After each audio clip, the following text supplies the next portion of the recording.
Hello नमस्कार दोस्तों, कैसे हैं आप सब। आशा करता हूं आप सब बहुत अच्छे होंगे और अच्छा होना भी चाहिए दोस्तों। तो आज मैं लेकर आ गया हूं सैड सॉन्ग फुल और फ्री। जी हां दोस्तों, आप सब के लिए सैड सॉन्ग फुल और फ्री लाया हूं दोस्तों, हिट मेटर के साथ मार्केट में बजने वाला।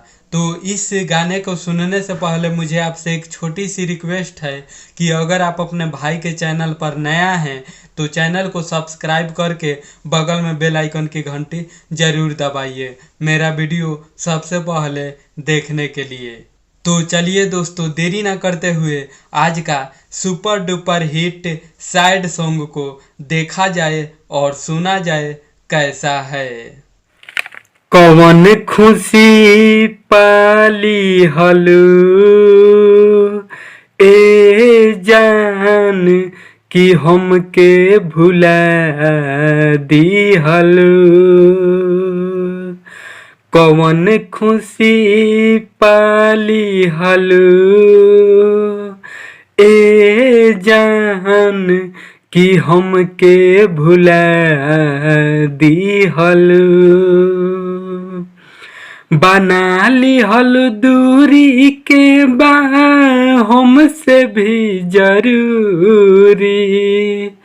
बना लिहल दूरी के बा हमसे भी जरूरी।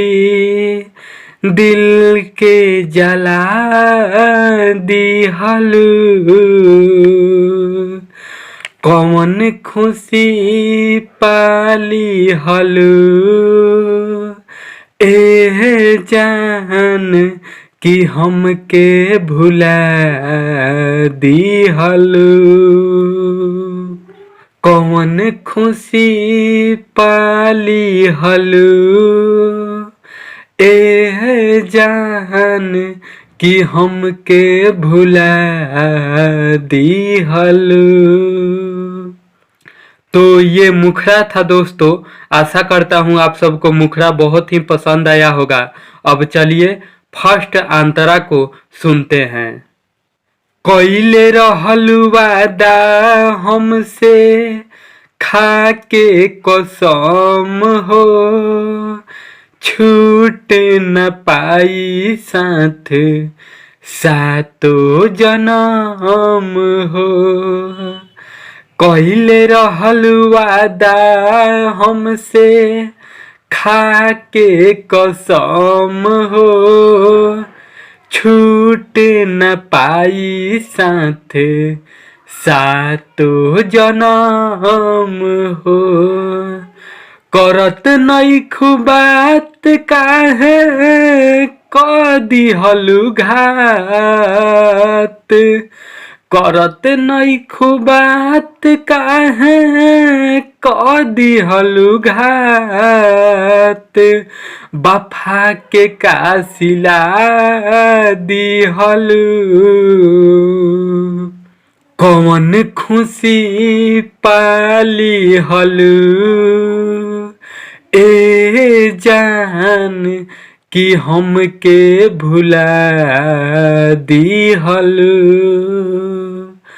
कौन खुशी पाली हलू ए जान कि हमके भुला दिहलू।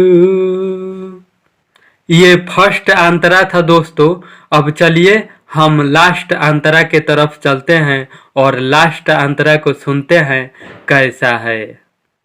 देख ले बिना हमके ना रहत रहुए को दिन हो, अब कैसे जियल ताहर भइल मुमकिन हो।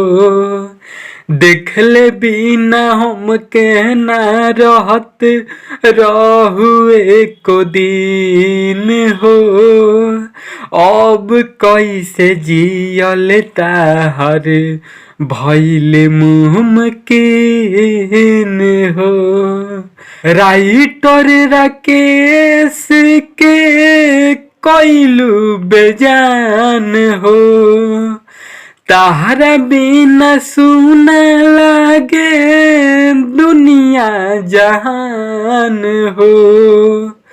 राइटर राकेश के कोइलू बेजान हो।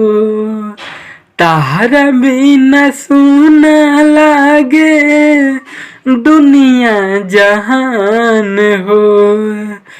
तू तरुला दिहलू कौन खुशी पाली हलू।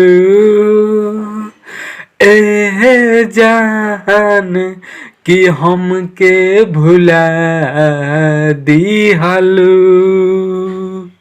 कौन खुशी पाली हलू।